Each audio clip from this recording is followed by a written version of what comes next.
Record it. Awesome. Thank you so much. All right.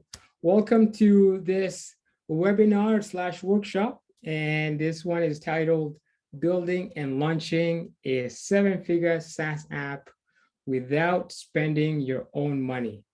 And a lot of people actually out there have been asking, man, these SaaS applications are making so much money. How are people doing it? And how are they doing it without spending their own money? And I'll tell you exactly how they're doing it.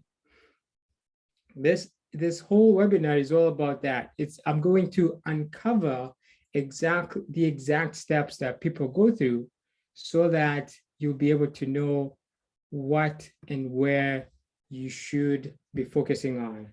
If you have an idea or you've already developed it, you probably get a few things from here.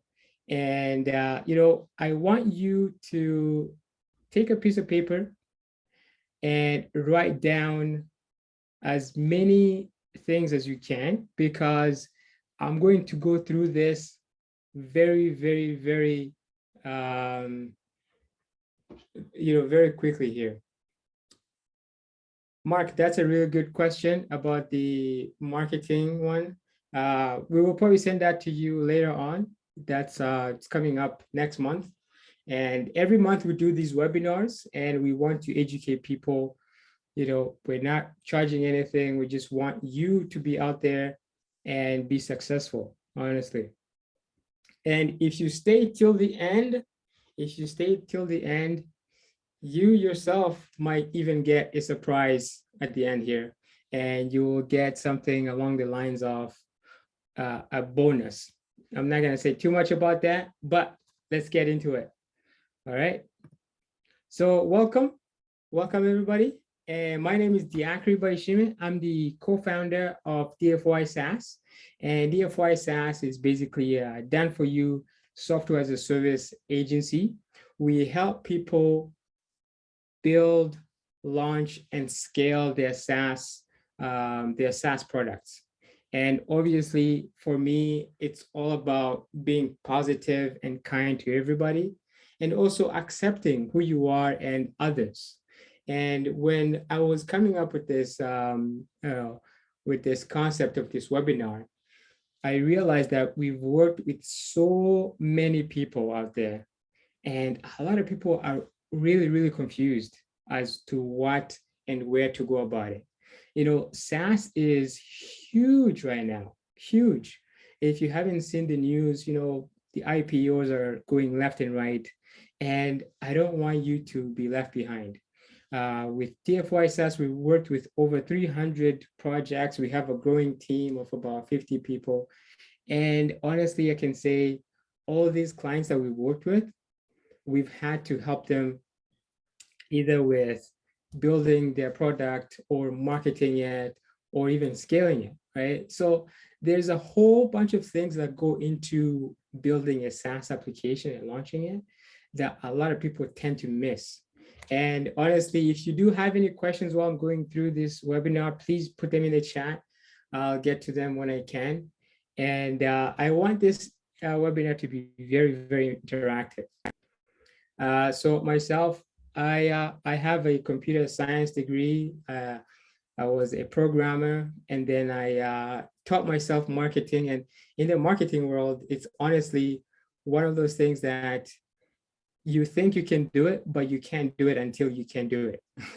So you have to get the experience, and I've amassed a lot of experience and a lot of work. So I've become basically a developer and a marketer at the same time. But where I've honed in my skills is the marketing skills. That's where I've been able to, hone down my skills and stay there. I really like talking to people. I enjoy it. And, I've been able to start a few different companies, but DFY SaaS is my favorite because I get to help so many people at the same time. And here's what we're going to learn. You're going to learn, how to come up with the best ideas, right? Maybe you are in the journey of coming up with an idea, you're not sure how to do it. Maybe you have a few ideas written down, but you're not sure what's the next step? How do I make it happen? Right? So we'll go through all of that. And we'll talk about, a secret strategy to mapping your success, basically. Because a lot of people, they have the idea, but they don't take action. And the reason why they don't take action is because they have not planned their success. They have not, put a roadmap on their, for their application, for their business. And we'll talk about building a team that believes in the product and believes in you. And, when it comes to building a team, you have to think about how can I incentivize people to become more than just employees, right? So we'll get more into that. Finding clients before launching anything, that's huge, huge, huge, huge. And because a lot of people actually, they go out there and they build it. They build this huge application. They're like, you know what? People will come. I've built it, they will come.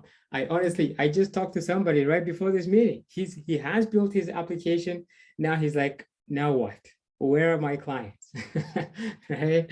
So these are the things that we have to share with you and get into it. I'll show you how you can find the clients before you even launch. We'll talk about marketing tactics that will guarantee revenue. Mark, this was definitely going to be beneficial for you. And what are the best places to find investors for your idea? And then additionally, we'll talk about finding additional fund that nobody ever talks about. And we've talked to over 300 clients. We've worked with them. Basically, we're spilling the beans here. So get ready and let's get into it. All right, before you can even get started, you have to know what are the steps to building a SaaS application. And the steps that you have to take are basically these 7 steps. And these can go from anywhere from 7 big steps to 100 small steps. But for this webinar, I've simplified it to 7 little steps. And these 7 steps are, they're the basic building blocks that everybody goes through. Everybody goes through idea generation. Everybody goes through road mapping. Everybody goes through design, development, testing, and launching and scaling. There's no way of escaping this, right? And when it comes to software as a service, some people might be like, well, what is that? What is a SaaS product? Well, remember back in the day, there was a CD that came with your Microsoft computer or your PC, and you had to install it, and then you put it in and be like, oh, hey, there's Excel now. Well, nowadays, we don't need to do that. Nowadays, everything is online. Microsoft 365, you pay a monthly fee and they keep all your data online. They keep everything online. You don't have to think about it twice. And Adobe is the same thing, and Box and all these other Gmail, G Drive, all these things, they're all in the cloud. So basically, rather than installing the software directly into your computer or with a CD or USB, instead it's on the cloud. There's a whole bunch of servers around the world that are connected and people can be able to use them. And that's how people launch these SaaS applications. So that's what we call a SaaS product, something that you don't have to install physically, right? There's a whole bunch of other types of SaaS. Maybe if you can do me a favor, write down your favorite type of SaaS or other SaaS applications that you've seen. We have CRMs. If you go ahead in the chat, I would like to see what other types of SaaS applications you've interacted with. We have accounting software. We have project management softwares. We have email. Mark mentioned that he's building an ERP. So basically, ERP is enterprise resource planning. And this enterprise resource planning it takes a whole bunch of components, puts it into one place, and you sell it to the big companies. That's why they call it enterprise. right?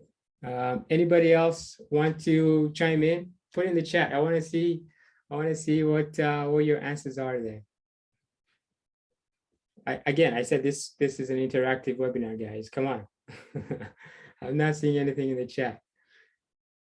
All right.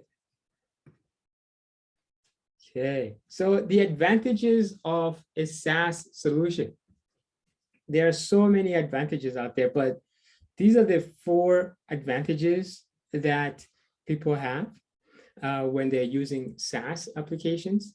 So basically, huge savings. So again, think about it. You have 100 employees and you buy Microsoft Word and everybody has a CD. So everybody has to get that one CD. So that's 100 CDs gone, right? But now we don't have to do that. Now you just click a button, download. It's already downloaded on your computer, or you just log in online. All you need is a Wi-Fi. So you're saving time, energy, and money by building a SaaS software for your users. The scalability, again, this is when it comes to having a lot more users. Back in the day, we couldn't have more than 10 users using internet or something like that, dial-up, right? But now we can have thousands of people using one application. And it's also easy to update. When the updates come in, right, you just push. I'm not sure if you guys seen this, but Apple likes to do this every year or every few months. They're updating their software. And again, it's very easy to update these things. You don't need a CD or a USB. You don't need to go chase people down. And it's also very flexible, right? Flexibility can mean that it's on your phone, it's on your computer, it's on any device at home. Sometimes it can be even on your TV, exactly. Right? So there's a lot of advantages when it comes to building a SaaS software solution. Yeah, that's right. That's right. Good stuff. So idea generation. How do you come up with a really good idea? How do you sit down and say, hey, I need to figure out a way to come up with a really good idea? How do you do that? Right? And these are just some examples of what other people have done and what you can do as well. But again, you have to think about it this way. It doesn't start off as a good idea. Okay? But what it does is that when you do come up with that idea, you taking action, you planning it and everything, it eventually becomes a good idea. For example, who was like, oh guys, I'm going to eliminate the taxi industry. You remember a few years ago? People were like, you're crazy. You are crazy. The taxi industry has been there for years. How are you going to eliminate the taxi industry? This guy's like, you know what? I have a plan. Let me show you how it's going to work. And then eventually it became an Uber, right? It became Uber and people were like, wow, we didn't know you can do that. Now everybody's basically doing the same thing, but in a different way. So when you want to find good ideas, look at what has worked before. One of my mentors likes to say, success leaves clues. If you see a successful person, they've left clues on how they got there. So it's up to you to go find those clues and engage with them and figure out, okay, how can I make the next Uber for helicopters, for airplanes, right? I'm sure people are working on it right now, but they already have the blueprint.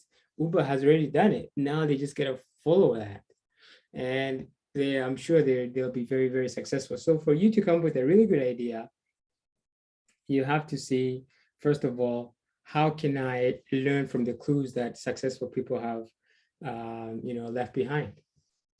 You can also turn old methods into software.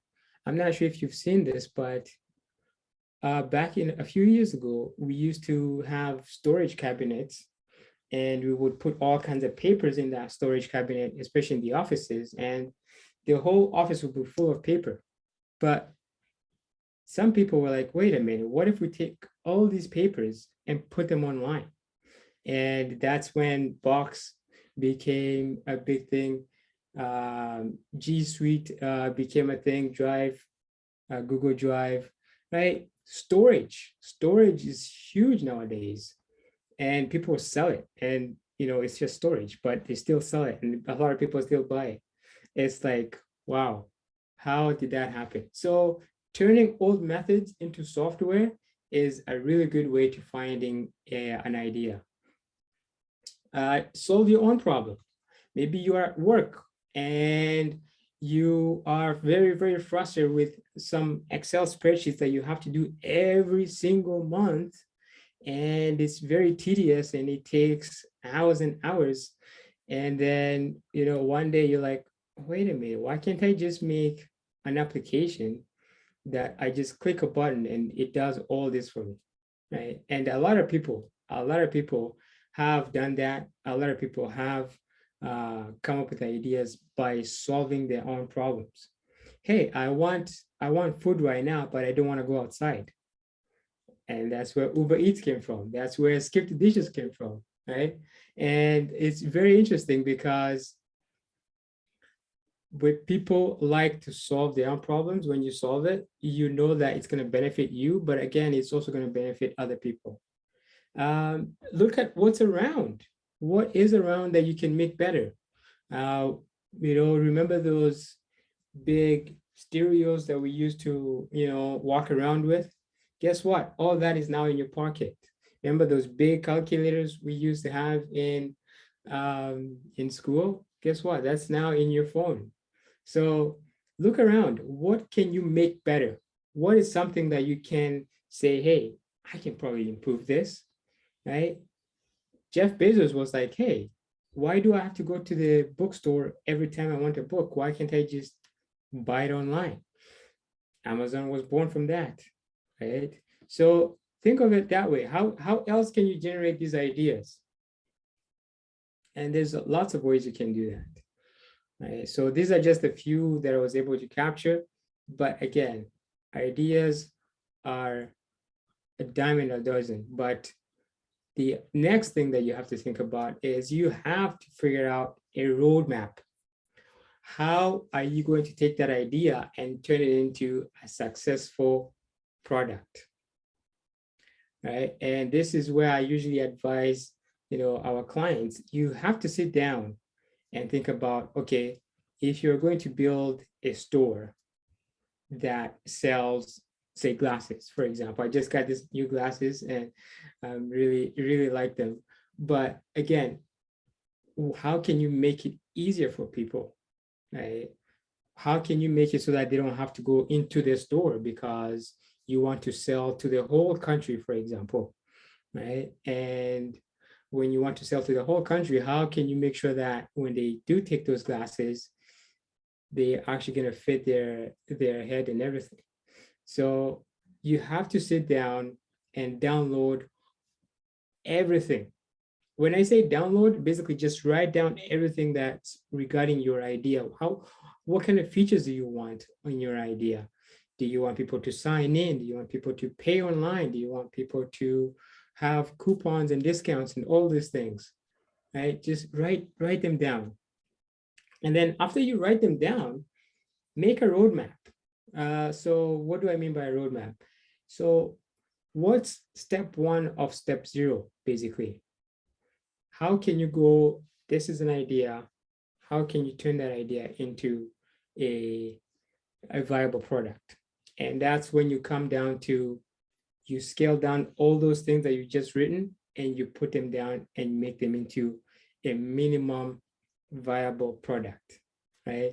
That's what we call an MVP. And for the minimum viable product, you have to think about, okay, I have this huge idea that I want to build, but again, I want to be able to start somewhere. So you need to scale down to the basic bare bones of your idea. how can you make it so that maybe you just want to launch with 3 features instead of 50 features? Because if you are going to go to a developer or anybody and you give them 50 features, they're going to be like, wait a minute, yeah, we're going to charge you a lot more money. Actually, you look like you know what you're doing. But if you go to them and you say, hey, I only want to build these 3 features, they'll be like, oh, perfect, no problem, we can turn that around within 2 weeks, 3 weeks, whatever, right? And then once you have those features, then we have to move on to the next step. And the next step is design. So you've written down a list of ideas of your big idea and then sub features of what you want to build. Now you have to sit down on paper and say, okay, how do I want this to look like? I highly, highly recommend you sit down on paper and you design your own app. Even if you're not a designer, just think about it as a designer, be like, hey, how do I want this to look like? Because again, I've seen a lot of entrepreneurs who are like, hey, here's my feature list, go build it. And then the developers, the designers, they come back and they bring something totally different. And now they have to redo the whole thing again. So your job is to do that paper design if you can. And then when you go to freelancers, designers, you ask them, hey, can you turn these paper design that I have into wireframes? So wireframes is basically a design, but bare bones designs, basically sketches. These are sketches. I will call them sketches. Right? These are wireframe designs, are sketches of your design from paper into the computer now. So you're now going digital. And if you are advanced enough, if you want to spend the extra money, you can then go full on design and design your features, your app into a clickable finished design. This is actually the fun part, because now you can then go ahead and approach some clients and say, hey guys, this is the app, this is what it's going to look like. Click here, click there. This is what happens. This is what goes on. And when you do this, you can then be able to, find these potential clients. Right? Is this making sense? Am I making sense? Any questions so far? Awesome.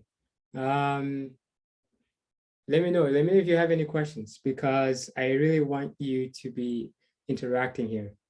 And once you have the clickable designs, you can then build a survey. Be like, hey, my friends, would you be able to use this application? This is what it's going to look like. This is how it's going to work. Basically, you can then send a survey and get people signing up already. You can even pre-sell it.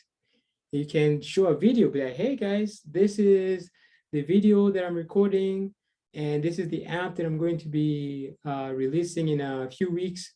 I want you to get on the wait list. I want you to buy in before I even launch. I'm launching at a special price, for example, 50% discount.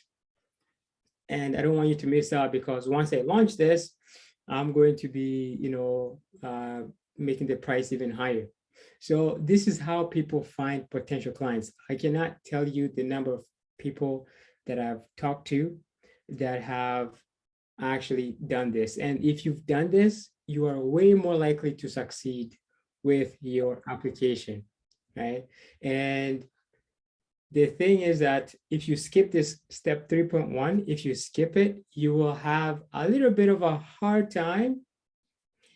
And the reason is because you will then have to go out into the market after you build the product and then actually sell it. Instead of pre-selling it, now you're actually selling it. And that's a lot of people, that's where we've seen them. They come in and they're like, hey, I have my product. What now? How do I go about it? Right? So again, step 3.1 is very, very crucial. If you can do it, I highly, highly recommend to do it. And at the same time, when you're doing that, you can say, hey, why don't I also go find investors? I'm already finding clients at the same time. Why don't I go find investors? And these are just some of the places you can find investors, or extra cash or extra capital to build your product. Step 3.2, we actually haven't built anything. All we have is a clickable design of your idea. That's it. That's all you have. It's just a design. And the design is going to do most of the talking here. And you can go out there and find co-founders who probably have money. You can find people, partnerships of people who will be able to come in and join you. Again, when you do have the clickable design, it's more realistic. It's not like, hey, check out these idea list that I have on my napkin of an app that I'm going to build. It's more realistic. It makes more sense. You can even go to friends and family members. I actually know a friend of mine who went out there and raised $60,000 from friends and families right after he had built his clickable designs. There was nothing. It was just a design, and he went and raised $60,000 to build the application. And friends and family was like, oh wow, yeah, this is a really good idea. It looks really nice. We can see the concept, we can interact with it. This is going to be really awesome. So we'll give you money. You can approach angel investors. There's a lot of angel investors, depending on where you are located, who actually invest in idea type of applications. And these angel investors, they'll probably take a big cut, but again, you are not spending your own money. That's the whole idea of this webinar. You're not spending your own money. You're spending somebody else's money to build your idea, and you're going to be successful at it. If you're in Canada, depending on where you are, there's government grants and loans. I know, JB, you probably know about this. If you don't, we can talk about it. But there's a lot of government grants out there that you can actually get, and they will help you with building your app. They will help you with your employees and everything like that. There's a program called IRAP, I believe. It will help you get, student interns. And again, you're not even spending any money on this, right? This is the beauty about SaaS applications. So when you're done the step 3, you have the design. Now it's up to you to go find the right developers. A lot of people make a lot of mistakes here, and we've actually written a couple of articles. If you go to dfysas.com, you will see a few articles that we've written on our blog on what mistakes to avoid when hiring the developers. And these developers can be individuals, it can be your friends, your family members. Highly do not recommend that part, but it's up to you. If you have somebody, a friend of yours who's really good at programming, and you want to hire them to build your product, go crazy. But I do not recommend it.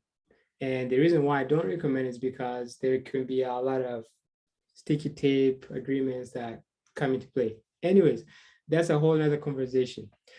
Or you can find freelancers. Freelancers are great when you are starting out, but long-term, these freelancers will ghost you.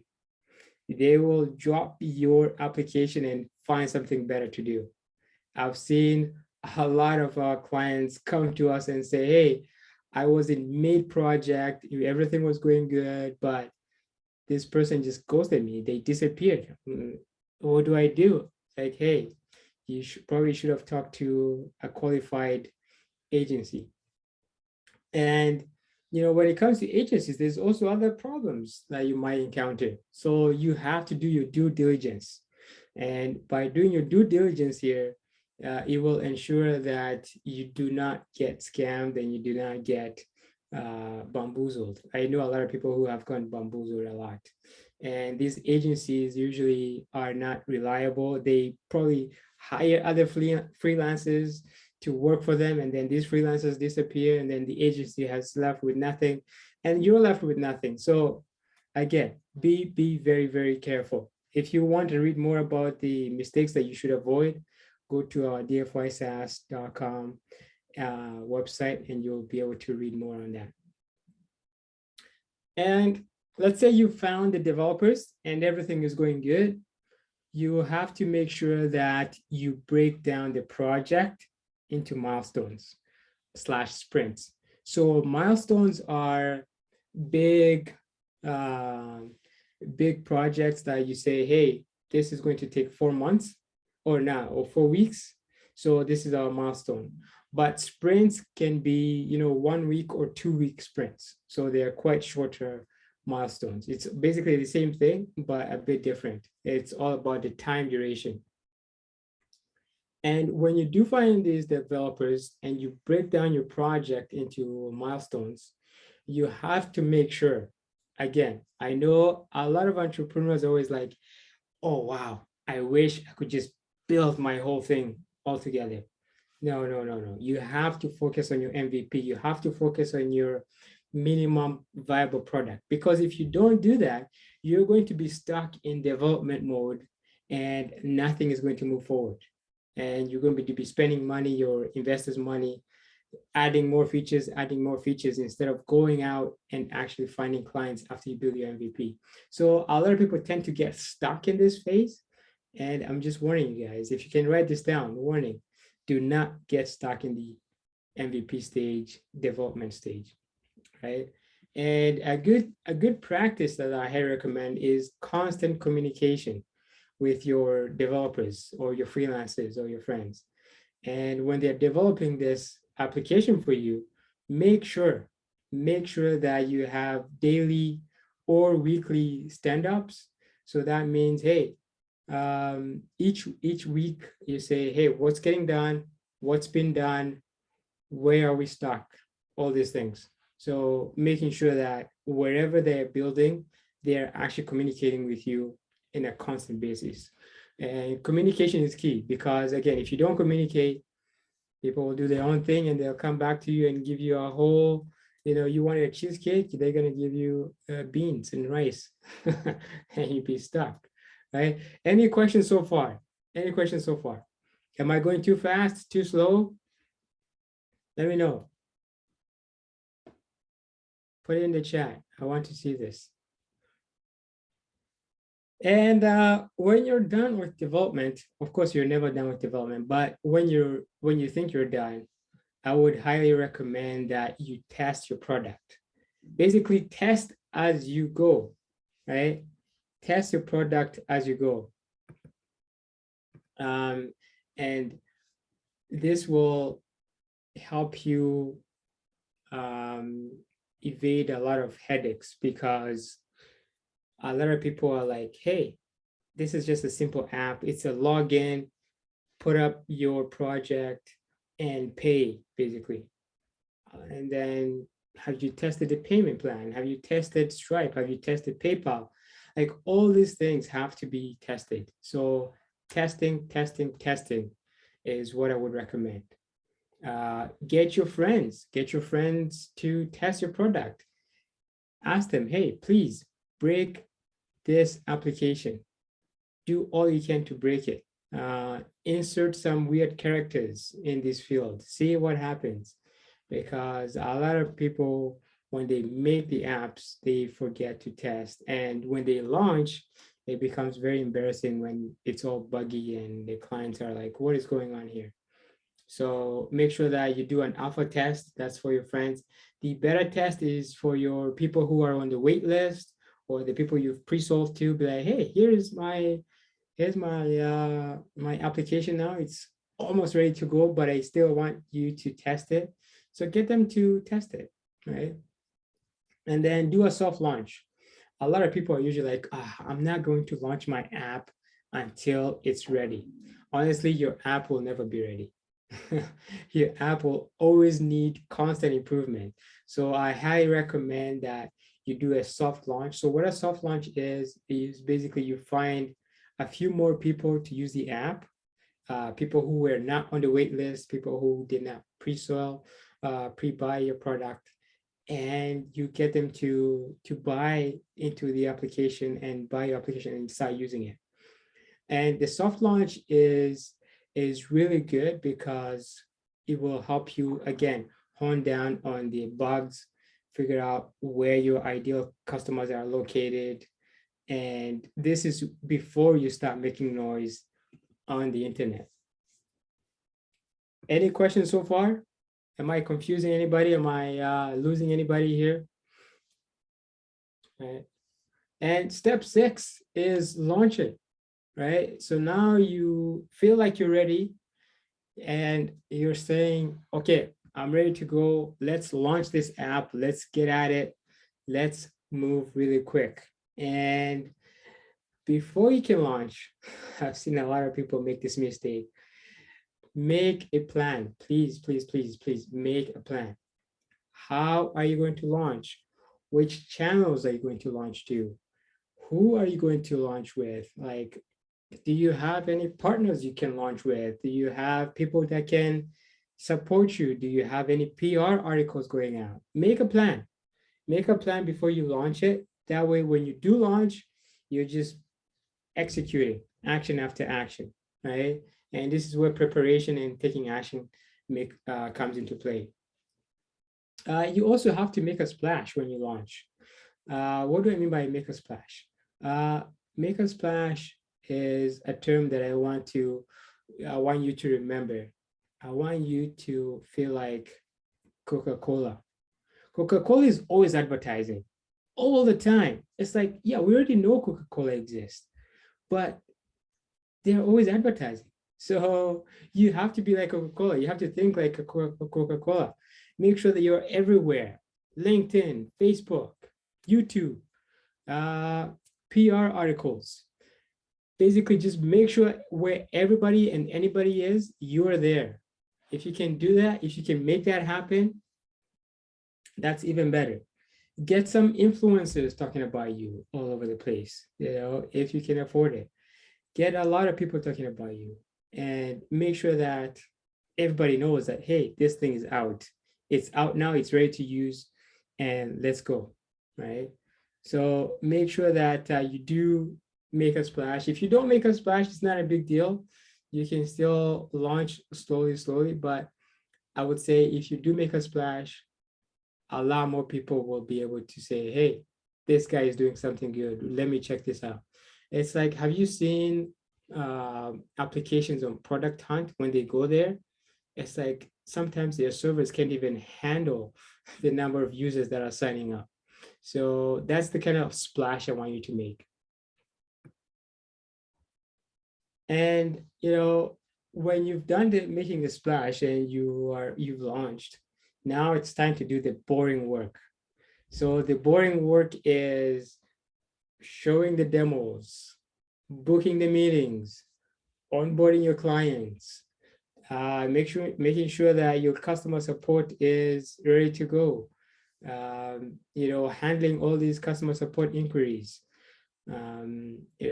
Just make sure that when it comes to scaling, it's not as fun as building the product. This is the boring work, but the boring work is actually the actual work. This is where a lot of entrepreneurs get stuck because they're like, this is boring now. Can I just hire somebody to just do this work for me, right? And a lot of people tend to get stuck there, So let me see here. The other thing too, when it comes to scaling, you have to make a plan, right? You have to make a plan on, okay, we are scaling. How are we going to scale? Do we want to have 100 users? Do we want to have 1,000 users by the end of the year, right? And how are we going to get there? Who are we going to talk to? And this is an advanced skill actually that I'm going to put in here. But when you do make a plan, don't think about how you're going to execute it. Think about who is going to execute it, right? So a lot of people tend to get stuck in their how all the time. But there's a lot of books that have been written with that, for entrepreneurs. It's like, don't think too much about how. just think about who can I connect that can help me with this? Who can help me, make uh, this app go viral, right? How can I find partnerships? No, who can I connect with? Who can find me partnerships, basically, right? And when it comes to scaling, of course, you have to increase your traffic to your website, right? And the more traffic you have on your website, the more signups, the more demos, the more free trials you're getting people to use. Um, at the same time, this should be another thing you should be doing is building a pitch deck. You should be raising more money at this point. You went to your friends and families, you talk to angel investors and they said, nah, come back to me in 3 months. Now you can go back to them and be like, hey, here's my pitch deck, here's my app, here's how many users I have, here's the traction I have. Again, if you're looking for more investors, right? Sometimes you don't even need investors because you've pre-sold your app to so many people that you have enough funds to keep going. So sometimes you don't need to do that. But again, it all depends on your situation. You can also apply to accelerators and incubators.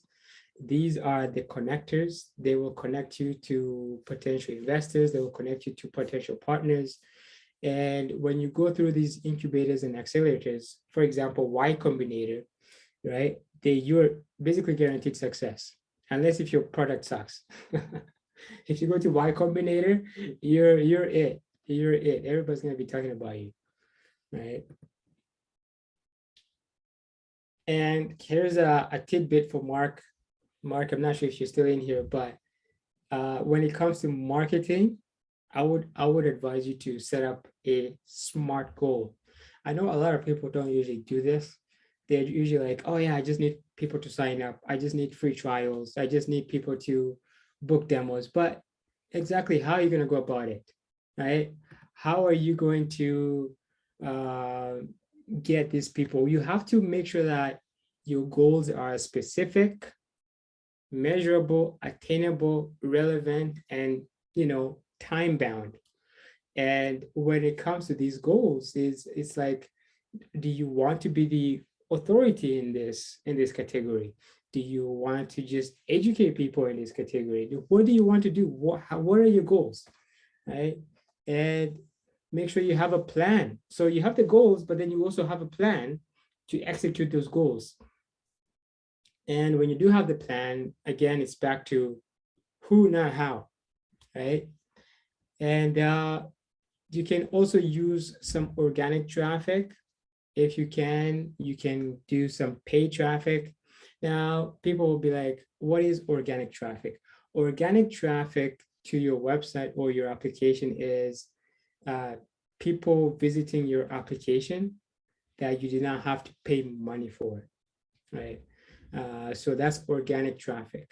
Paid traffic is doing Facebook ads, Google ads, and LinkedIn ads, and all these things. Basically, you're paying for the click when it comes to paid traffic. A huge mistake that I've seen a lot of people do is they do not have a CRM automation tool in their toolbox. Now, a CRM automation tool is basically a client relationship management software where you can then, if somebody comes to your website, they say they sign up for a free trial, and then a few weeks later, they are gone, right? But with a CRM, what you'll be able to do is you'll be able to set up follow-up touch points, follow-up emails, and say, hey, how is that free trial going? What can we improve? What's missing? How can we help you with your free trial so that you can make the most of it, right? Make sure that you set up a CRM automation tool. Build a funnel. Some people are usually like, you know what, I'm just going to put up a landing page or a website and people will come and buy. No, that's not how it works.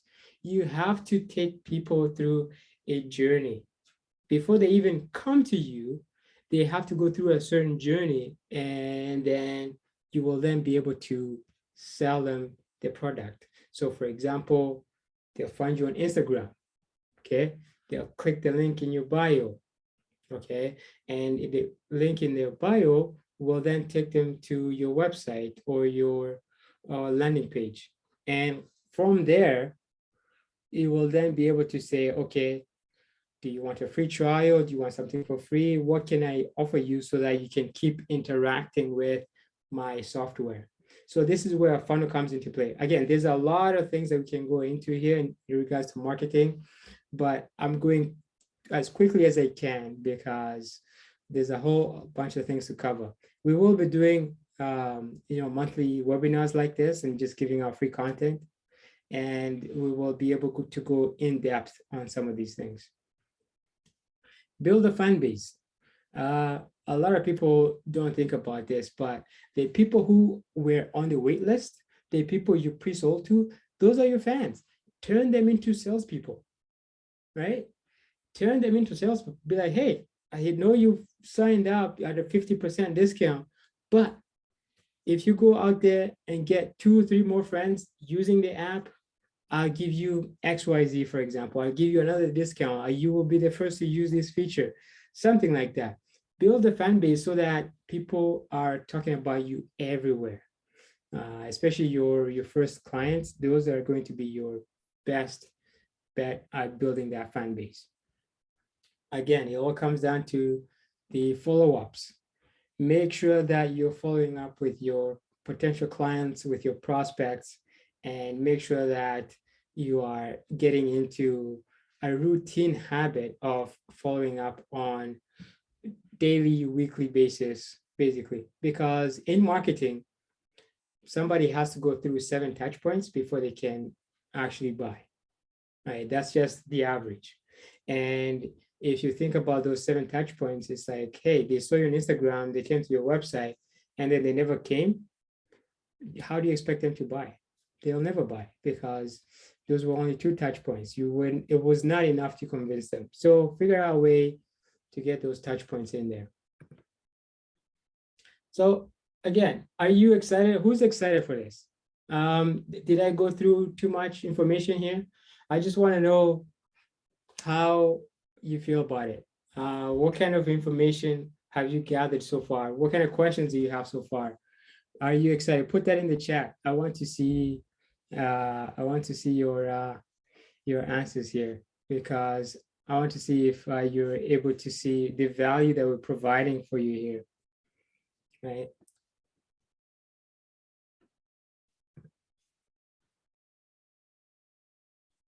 Yes, exactly, Mark. It's basic level because a lot of people are not. Everybody's on a different level. Everybody's on a different level. And if you do want advanced information, Mark, I do have a bonus for you here. And the bonus is that we will give you a free customized cheat sheet built for your own profitable SaaS business if you book a meeting with us, with DFY SaaS.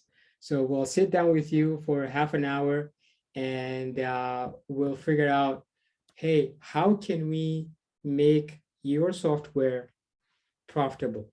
So again, everybody's different. Everybody's different in every situation. Everybody's different depending on where they are. And this is why we are inviting you to book a meeting with us. That way we can customize your own cheat sheet. That way you can take that cheat sheet, go work with whoever you want. And it's basically a roadmap that we're going to give you for your success.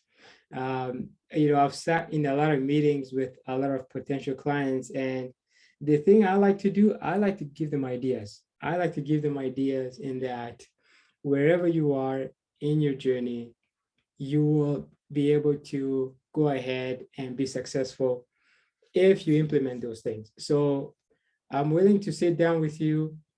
Click the link below, book a meeting, DFY SaaS, Calendly DFYSaaS.com, and 30-minute chat with us, and we'll be able to come down and sit down with you and customize your market. Either whether it's marketing or building the app or coming up with the idea, we'll be able to sit down and do that for you, right? And I would like to finish off with this story. There is this company that built their application, and within 24 months, they sold their app to Fiverr for $100 million. Just think about that. In 2 years, they built an app, they got clients, and they sold it. So for you, I would say, what are you waiting for? Because again, as I said, it's not about who, it's not about how, it's about who. Who is going to help you get there, right? Who is going to help you exit your SaaS application? Maybe you don't want to exit. Maybe you want to raise a whole bunch of series A, B, C, and all and so forth. But think about it this way: without getting advice from other people who've been there, who've talked to other people, and who have, come with a lot of knowledge, how are you going to get there? And by doing nothing, you will probably be in the same place in 24 months. So I highly recommend that you click on the link in the chat, calendly.com/DFY SaaS, 30-minute, and book a meeting.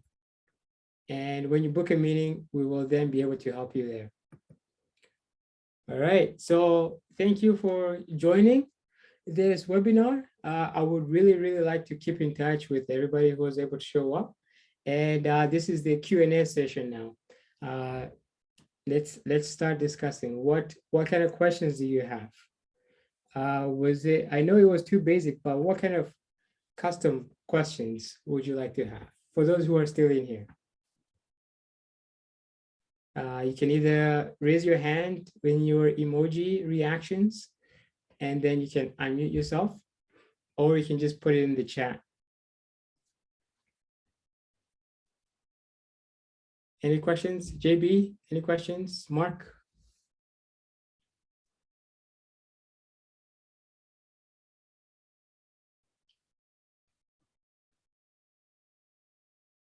Awesome.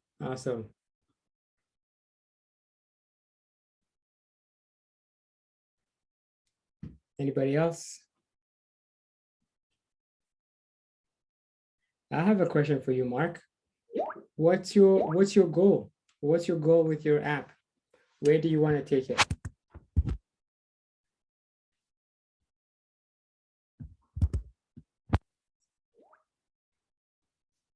Maybe you can unmute yourself. We can have a conversation there. Unless if you're busy, that's fine too.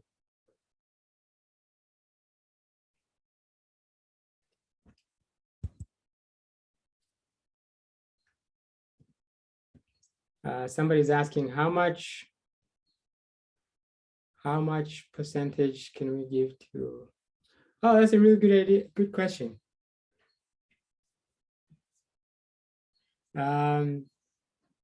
What's the percentage you can give to your co-founder? That depends. It depends. What kind of activities are they going to be doing? Some people go 50-50. That's the usual route. Some people go 60-40. Again, it depends on how much work is in play, or how much the co-founder is going to be doing. Oh, that's awesome, Mark. That's really cool. That's really cool. That's a huge market there. Huge. So I think you found a gold mine there. That's really good. So where are you at when it comes to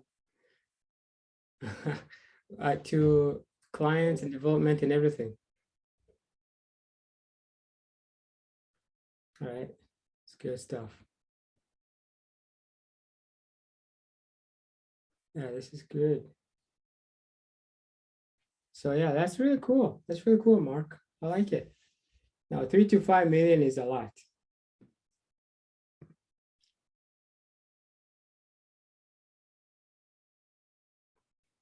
Oh yeah, that's always the case. That's always the case.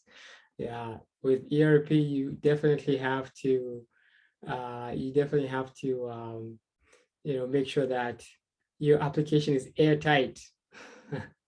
Definitely has to be airtight.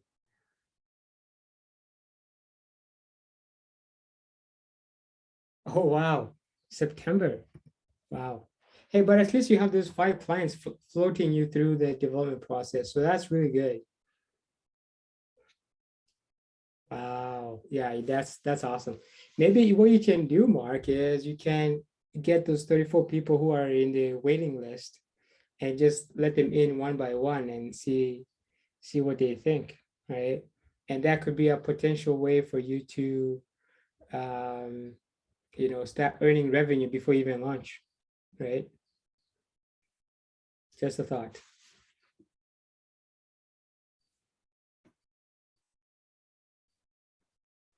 That's awesome though. Good job. That's great.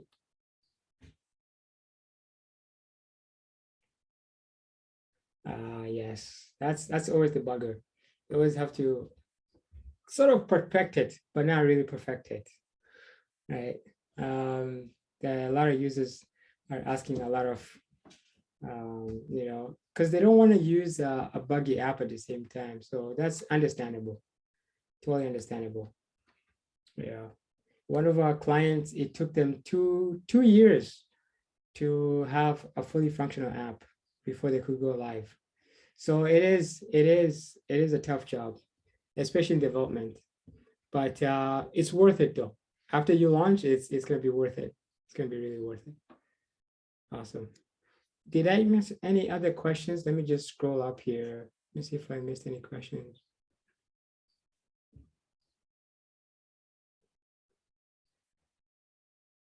Ali, that's a really good question.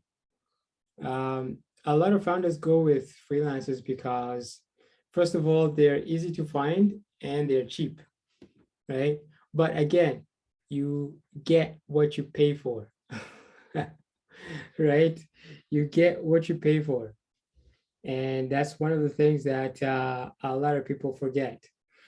And sometimes you pay a lot of money and poof, no product in sight, right? So you have to be careful. All right. So our time is up. I really appreciate everybody coming on this webinar. Really excited to have these things on a monthly basis. Next time, we'll probably be talking either about marketing or about development. But again, we will be sending out these information. If you're on our email list, you will be getting this information, of course. And we look forward to seeing you next time. Thank you so much, everybody. Maybe you can unmute yourself and say goodbye.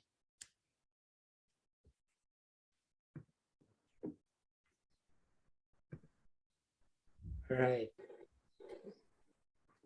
See you guys. Bye-bye. Goodbye. Bye.